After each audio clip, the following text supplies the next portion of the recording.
ও মা, ইলিশ মাছের ভিতরে নাকি যা দেয় তাই মজা লাগে। আসলেই তো মজা লাগে।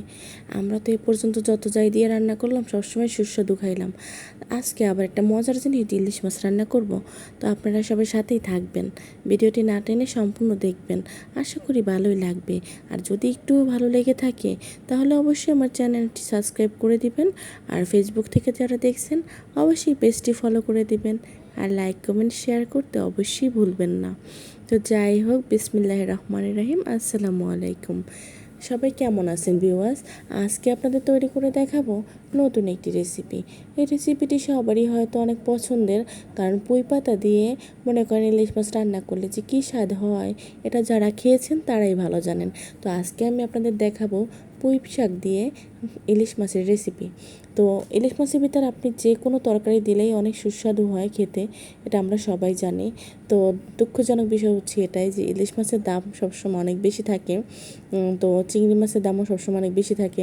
আর এই দুইটা জিনিসের মধ্যে যে কোনো তরকারি বা সবজি দিয়ে রান্না করলে সবচেয়ে বেশি মজা লাগে, কিন্তু এই দুইটাই হয়তো আমরা সবসময় কিনতে পারি না। এই যে দেখেন, আমি জাটকা ইলিশ মাছ কিনে নিয়ে আসছি, কী আর করবো ভাই, গরিব মানুষ। এই জাটকা ইলিশ মাছই দেখা যায় 700-800 টাকা কেজি। বুঝেন তাইলে, এইগুলোই তো আমাদের পক্ষে কেনা সম্ভব না, তাইলে অন্য বড় মাছ কেমতে কিনবো? তো যাই হোক, আজকে দেখেন আমি কিভাবে মাছগুলো আগে বেজে নিলাম। আসলে অনেকে মাছ না বেজেই রান্না করে, কিন্তু আমার কাছে এটা ভালো লাগে না। আমি সব মাছই একটু বেজে তারপর রান্না করি। আর পুকুরের যে মাছগুলো আছে ওইগুলো সবসময় একটু বেশি বেজে নেই, তাহলে অনেক খেতে সুস্বাদু লাগে। তো আমি মাছগুলোকে বেজে উঠিয়ে রাখবো। তারপরে আমি পুঁই পাতাটাকে কষিয়ে নেব সকল মশলা দিয়ে। আর আমাদের বরিশালের মানুষেরা কিন্তু অতিরিক্ত কিছু মশলা আছে যেগুলো হয়তো অনেকে অনেক তরকারি বা যে কোনো কিছুর মধ্যে ইউজ করে, যেমন দারচিনি, এলাচ, লবঙ্গ, অনেক কিছু। কিন্তু আমরা কিন্তু এই ধরনের জিনিসগুলো একটু অ্যাভয়েড করে চলি, সব কিছুতে আমরা এই ধরনের মশলা দিই না। আর ইলিশ মাছে তো একদমই না, কারণ ইলিশ মাছটা আপনি শুধু পেঁয়াজ দিয়ে আর হলুদ মরিচ দিয়ে রান্না করে দেখবেন, সেই স্বাদ লাগবে। আর এর ভিতরে যদি আপনি অন্য কিছু অ্যাড করতে যান তাহলে ইলিশ মাছের স্বাদটা নষ্ট হয়ে যাবে, গন্ধটা নষ্ট হয়ে যাবে। কারণ ইলিশ মাছ রান্না করলে আপনি এভাবে রান্না করবেন, দেখবেন এত সুন্দর একটা ফ্লেভার বের হবে যে আপনার ফ্লেভার শুকেই খেতে ইচ্ছে করবে। তো যাই হোক, এক একজনের রান্না এক এক রকম, এক এক জায়গার রান্না এক এক ধরনের।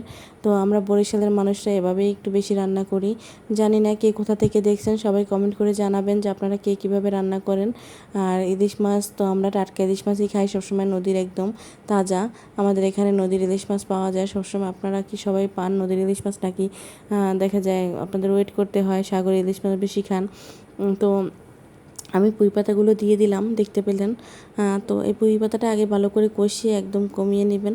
আর আপনি চেষ্টা করবেন এটা পানি না দিয়ে রান্না করার জন্য। আর পানি যদি দেন তাহলে অল্প দিবেন, একদম অল্প, ঠিক আছে? অতিরিক্ত পানি দিলে কিন্তু একদম পানসা পানসা হয়ে যাবে, খেতে একটু স্বাদ লাগবে না। কারণ এটা পুঁই পাতা দিয়ে এমনিতেই পানি ছেড়ে দিবে, তাতেই অনেকটা সিদ্ধ হয়ে যাবে। তারপরে অল্প একটু পানি দিলেই হয়ে যাবে। তো আপনারা এভাবে চেষ্টা করবেন। আর একটা বিষয় হচ্ছে কি, আমি যখন ভিডিও করি তখন আমি চিন্তা করি যে আমার রিলেটিভ কে কোথা থেকে দেখলো, আবার তারা কে কী কমেন্ট করলো, হয়তো বা মনে মনে হাসলো, অনেক বেশি মানে সমালোচনা করলো এগুলো নিয়ে। কারণ আপনার হয় কি, বাইরের মানুষগুলো না কখনো সমালোচনা করে না, তারা আরও ভালো কমেন্ট করে। কিন্তু আপনাদের ভিতর, নিজেদের ভিতর কিছু মানুষ থাকবে, তারাই মনে করেন ব্যাড কমেন্ট করবে, এটাই স্বাভাবিক। তো আমি একটা ভুল করে ফেলছি, প্রথমবার এক ভুল করছি, আবার সেই সেম ভুলটাই করলাম। আসলে বুঝতে পারি নাই যে হয়তো বা পরবর্তীতে সমস্যা হতে পারে। তো সেটাই, যেই কথা সেই কাজ। আপনারা অনেকেই ভিডিওতে বলেন যে আপনারা কখনো পেজ খোলেন, ইউটিউব চ্যানেল খোলেন, কখনো নিজেদের মানুষের কাছে এটা শেয়ার করবেন না, এটা তাদের থেকে আড়ালে রাখার চেষ্টা করবেন প্রথম টাইমটায়। কারণ আপনি যতদিন সফল না হতে পারবেন ততদিন তারা অনেক কিছু করবে, এটা নিয়ে অনেক আলোচনা সমালোচনা হবে। আসলে কিন্তু সত্য কথা, আমি বুঝতে পারি না, আমি আমার রিলেটিভ সবার কাছে বলে দিছি আমার চ্যানেল এটা সাবস্ক্রাইব করো, এটা পেজটা ফলো করে দাও, অনেক কিছু বলে দিলাম। কিন্তু এখন দেখতেছি যেটাই আমার জন্য সমস্যা। আসলে হয়তো এখানে আমি আমার পার্সোনাল কিছু কথা শেয়ার করি বা আমি আমার মনের মতো করে ভিডিও তৈরি করি, হয়তো অনেকের ভালো লাগবে না, হয়তো অনেকের আমার কথা ভালো লাগবে না।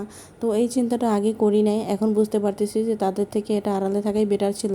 কারণ আসলে কে আমার শুভাকাঙ্ক্ষী আর কে আমার মনে করেন এই কী বলে এটারে, যে খারাপ চায় সেটা আমি বুঝতে পারি না। আমি সবসময় এখান দিয়ে মানে ধোঁকা খাই।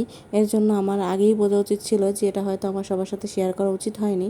তো আপনাদের কাছে আমার রিকোয়েস্ট থাকবে, আপনারা যদি কেউ নতুন পেজ বা ইউটিউব চ্যানেল খোলেন, অবশ্যই আপনাদের ফ্যামিলি মেম্বার্সের যারা আছে তাদের কাছে শেয়ার না করবেন। যখন আপনি সফল হবেন তখন সবাই এমনিতেই আপনাকে জানবে, বুঝবে। কিন্তু তার আগে চেষ্টা করবেন এড়িয়ে চলার জন্য। কারণ এই দুনিয়ায় সব মানুষ মনে করেন ভালো চাইবে না। কিছু মানুষ সামনে এসে খুব ভালো দেখাবে আর পিছনে যে এমন ক্ষতি করে দিবে যেটা আপনি চিন্তাও করতে পারবেন না। হয়তো আপনি কখনো আশাই করেন নাই যেমনটা, সেটাই হয়তো তারা করবে। তো যাই হোক, সত্য মিথ্যা একমাত্র উপরআল্লাহ জানে, তার জন্য তাদের পরেই ছেড়ে দেন। মানুষের সাথে তর্ক বিতর্ক করে কোনো লাভ নাই। কারণ মানুষ এমন খারাপ একটা প্রজাতি যারা মনে করেন, কি বলবো, থাক, না বললাম এইসব কথা। সবাই ভালো থাকবেন। আমার ভিডিওটি যে যেখান থেকে দেখছেন সবাই আমার জন্য দোয়া করবেন আর অবশ্যই আমার পাশে থাকবেন সবসময়। Like, comment, share.